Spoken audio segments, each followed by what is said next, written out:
everybody? Richard Dolan here for a courageous conversation. Well, man, today, you're right. There's no going back. How do you feel the weight of that desire? I have been there for a while. Story's still being written, and you cut the story short.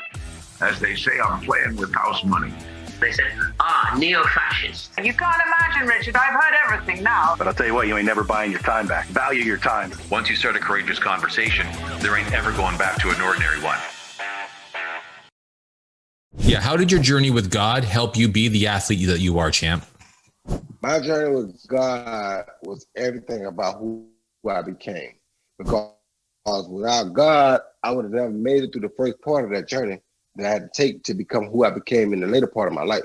So right away, early, like I said I spoke about the water moccasin under the lawnmower. There was a time when I was out fishing with my dad in waist high water for my dad, about chest high for me. And there were sharks swimming around my dad, who was about 10 feet in front of me. He said, "Shark," we both ran out of water. I dropped my fishing reel when I ran out of water, but I was only 5 years old. When I dropped my fishing reel, once we got back to the land and realized I dropped my fishing rod, he made me go back in the water and get my fishing rod. Water that we just saw 2 sharks circling him in. Amazing, right? No, 100%. So because that water moccasin didn't bite me, because the shark didn't come back and get me, and there are several other things that happened that I probably shouldn't be here right now, none of that happened.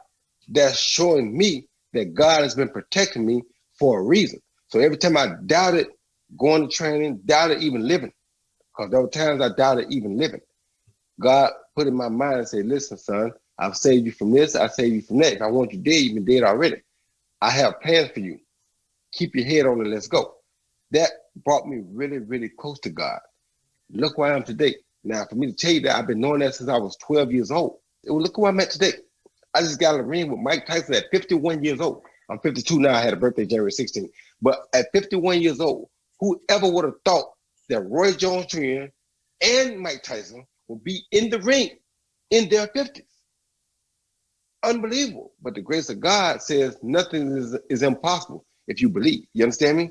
So you have to believe. So that believing and having that faith in God brought me all the way to where there's so many stories I can tell you. All the way down to the fact that, this is the last one I'm gonna give you though. When I was in the Olympic trials, I had a bombed out right hand. My hand was really fractured while I was in the Olympic trials.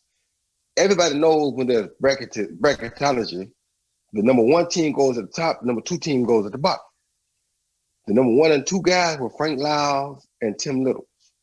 I couldn't beat both of them back to back, even with a light break, because my finger would not have held up. I prayed to God to put both of them in the same bracket so that I only got to beat one of them.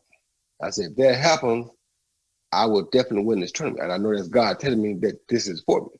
When I got to the bracket, number 1 and number 2 were both in the top bracket. Number 8, Roy, the last ranked person there, was at the bottom bracket. Now, everybody knows number 1 is supposed to fight number 8 if they're on the 18th. Number 1 was up in the top bracket where number 2 was. Number 8 was down in the bracket where not number 1 nor number 2 was. That's God's way of showing me he got me. And I prayed for that. If I ain't got to fight for one of them, I can win this. Because my hand will hold up for one of them.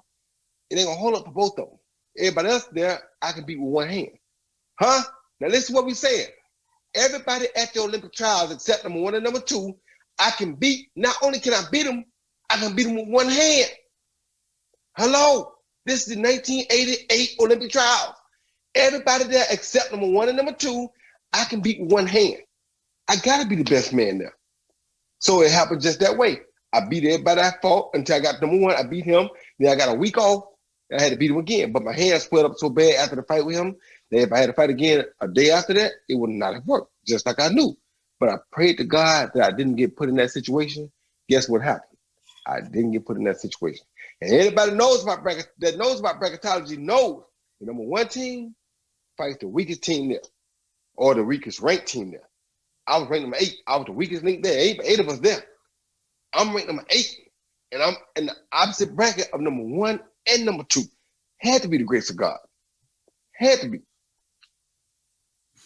Either that, you smelled like shark, and no one wanted to swim with you. That's probably what it was all about, my friend.